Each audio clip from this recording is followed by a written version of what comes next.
Obviously, Houston going on the road to face them. So what do you see from their offense? Very solid, good offense. I mean, quarterback number 3, really good player. Started a lot of ball games out there. Does a great job running their offense and just being the quarterback back there, getting him in the right call. You can tell he's doing a good job reading defenses.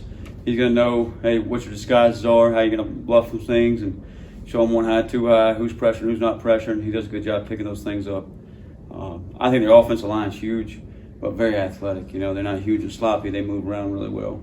I think the O-line coach who was here at one time does a really nice job coaching those guys, and they're very fundamental up front. Wideouts are very impressive. Number 1, very quick, 20, very explosive. Tight end's really good. Very similar to the tight end from Tulane, if not better. And then the tailbacks, you got different guys back there. 4, smaller back, home run type threat. And then the freshman, 22, who's a bigger back. I can compare him to a younger back from Tulane, number 20. That's kind of who I compared him to.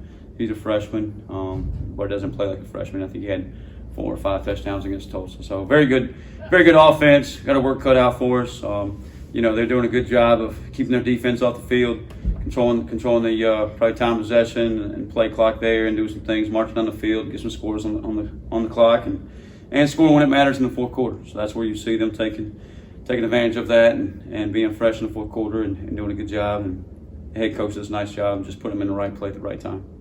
So, how do you find ways to get ahead of them on first and second down, try to get them into some third down situations?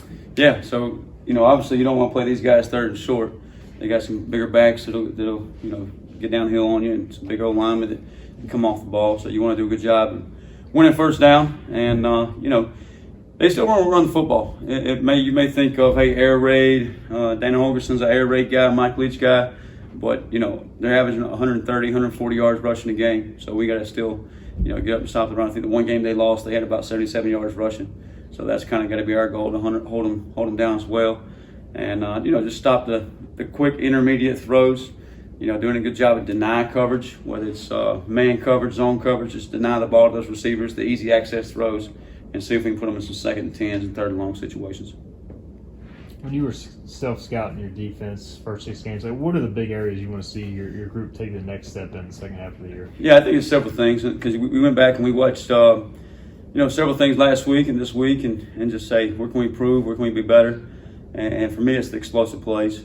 I think at times we play some really good defense, and we get hit with an explosive play here or there, and if we cut those out, not only are you taking scores off the board, but you're getting the ball back to your offense that much faster. Whether it's the App State game, Marshall game, Charleston Southern game, Tulane, or Central Florida. And the thing about those explosive plays, if you just go back 2 weeks ago, Central Florida, the explosive screen leads to some points on the board, 3 points on the board. Explosive run in the second quarter, I believe it was, first quarter, second drive, leads to 3 points on the board. So if we take those explosive plays out of the mix there and make them earn it, truly drive it down the field, then you got a chance to get the ball back to our offense and make them, earn it down the road. So.